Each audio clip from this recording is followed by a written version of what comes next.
Hey guys, here's your notes for section 2.7, proving theorems about angles. Here's a new scenario. Don't copy it down, just look at it. Contractor has submitted a proposal for the construction of 2 new runways at a municipal airport. The contract states that the new runways will have the same orientation as the old runways. Before the airport construction board can approve the contract, it must verify that the new runways in the proposal are properly aligned.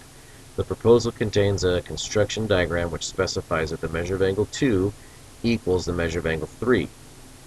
To verify correct runway alignment, one board member offers the following logic. If the measure of angle 2 equals the measure of angle 3, then angle 1, the measure of angle 1, must equal the measure of angle 4. Let's look at the proposal. Here's the proposal. This is your old runways down here. And you had angle 3 and 4. Here's your new runway proposal. You have angle 1 and angle 2. And they're telling us in the given part that the angle 2 right here is congruent to the angle 3 right here. So those two arcs show that those two angles are congruent. Their those board members, using the logic that, well, if these two are congruent, then 1 and 4 have to be congruent. And we can see that they are going to be congruent. But we need a proof to prove that they are congruent. So here's what's given. 2 and 3 are equal. 1 and 2 are supplementary, which we can see because they make a straight line. They're called a linear pair. 2 adjacent angles that make a straight line or a linear pair. 3 and 4 are also supplementary. They're also a linear pair. And our job is to prove that angle 1 is congruent to angle 4. So let's look at our proof. And again, you can pause it at any time. Here is statement 1, that angle 1 is supplementary to 2 and angle 3 is supplementary to 4. That's our given. You can pause it to write it down. I'm just going to move to the next one. The next statement is that angle 1 and angle 2 add up to 180. Angle 3 and angle 4 add up to 180. That logically follows from statement 1 to statement 2. Since they're supplementary, logically they have to add up to 180. That's the definition of what supplementary angles are. So one step follows to the next step, follows to the next step, and so on. The next step we could put that angle 1 plus 2 is going to equal 3 plus 4. If they both add up to 180, then they have to equal each other. That could be transitive, or we could say substitution. We could say that 3 and 4 add up to 180, so we're going to take out the 180 in here, and we're going to put in a 3 and 4 in its place. So we took out the 180, we put 3 plus 4. Statement 4 is that measure of angle 2 equals the measure of angle 3. That's our other given statement. That was the part that they gave us in the problem, because they knew that the runways had to be aligned correctly. And then the fifth statement is that 1 plus 2, logically following from statement 3, 1 plus 2 equals 2 plus 4. I took out the 3 and I put in a 2 because substitution tells me that if 2 and 3 are equal, I can take out a 3 anytime I want, and I can put in a 2. So that's what I did. I substituted in there. So basically I took out this 3 and I put in that 2 in its place. So 1 plus 2 is equal to 2 plus 4. And then sixth statement, now we can just subtract the 2's on both sides, subtract the measure of angle 2 on both sides. You're going to end up with 1 equals 4, which is exactly what we're trying to prove, and that's subtraction property. And then if those measures are the same, remember when we have measures we use equal, then the angles are congruent. That means one angle would land on top of the other. The shapes are the same. So now we did prove that those are congruent angles. Let's move to the next one. Here is the complementary angle theorem. Basically what we're going to look at the complementary angle theorem first. So if angle 1 plus angle 2 adds up to 90 degrees, if angle 1 and angle 2 are complementary, right here, angle 1 and angle 2 are complementary, and angle 2 and 3 are complementary, then what can we conclude about angles 1 and angle 3? So let's put in some numbers. Let's just make up a number here. I'm not going to measure it or anything like that. Let's just say it looks to me like that's about, I don't know, we'll say 25 degree angle. Just throwing out numbers here. 25 degree angle. Now what we do know is that 1 plus 2 has to add up to 90. So if this one's 25, then 25 plus something is going to add up to 90. That's going to be 25 plus 65.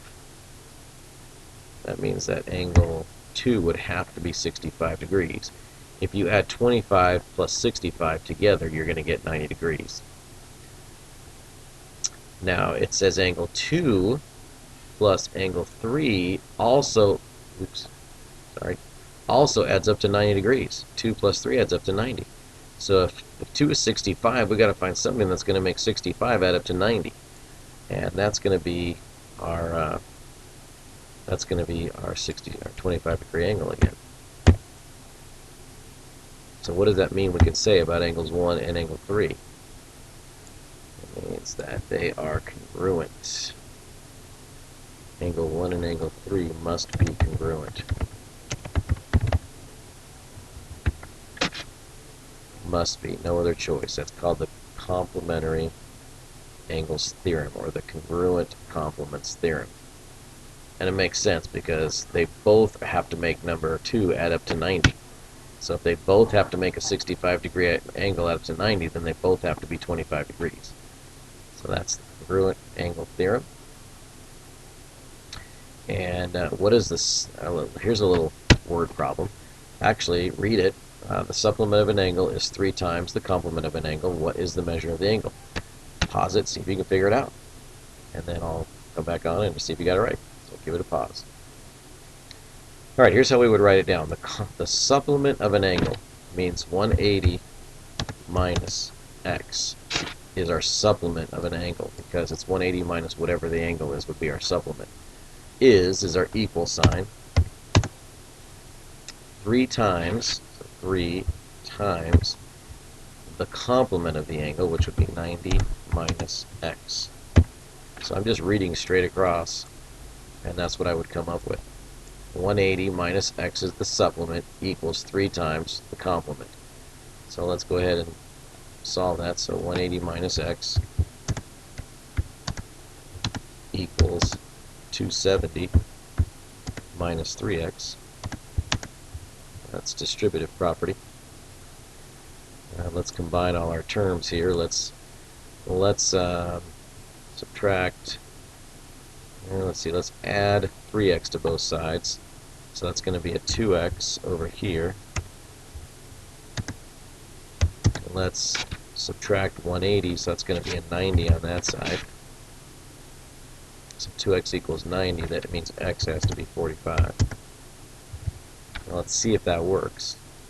The supplement of an angle, the supplement of a 45 degree angle would be 135 degrees.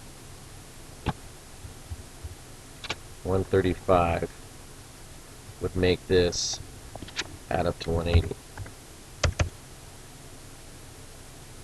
So 45 plus 135 would equal to 180. So it says the supplement of an angle, which would be my 135, is 3 times the complement of the angle. The complement of this angle is 45, so 45 times 3 is 135, so that does work. So that would be your answer. The answer would be 45. Alright, there are 3 slices of pizza left. You have 2 adjacent, you can have 2 adjacent slices. You can only have 2, and they have to be adjacent. Piece S and piece U are exactly the same size. That means the measure of angle 1 is going to equal the measure of angle 3. 1 equals 3. So which is the better choice? Should you choose pieces S and T, these 2? Or should you choose pieces T and U, these 2? What do you think? What I think is that since piece S and piece U are the same and they both have piece T in common, that means they, or you, would get the same amount either way.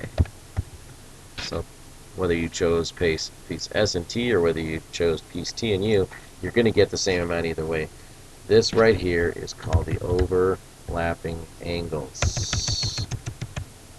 Overlapping angles. You probably remember yesterday in class when we were talking about overlapping segments. Overlapping angles are also congruent if the 2 outside angles are congruent. So the overlapping angles have to be congruent as well. Here is the overlapping angle theorem. If the measure of angle 1 is congruent to the measure of angle 2, then angle AOC is congruent to angle BOD.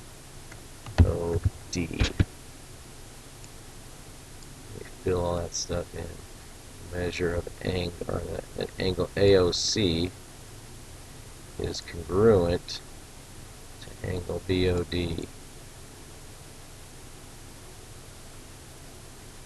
And I probably should put an if in front of this. If angle 1 is congruent to angle 2. If the two outside angles are congruent, then you can overlap the angles and you'll still be congruent. That's called the overlapping angle theorem. And there's one more for you. This is your challenge problem that you can come and give me an answer to. 2 plus 2 equals 0. What? I always thought that 2 plus 2 was 4. The following proof shows that indeed 2 plus 2 equals 0, unless you can find a mistake. Here's the given. Given that x equals 2 and y equals 2, then 2 plus 2 must equal 0. Here's the proof. It shows you right down here at the bottom, 2 plus 2 equals 0. See if you can find an error, so otherwise we must have gotten our math wrong for our entire lives. So check it out, see what you think. Let me know first person, or just, yeah, let me know. I'll probably go with first person each period as usual. So we'll see you guys tomorrow.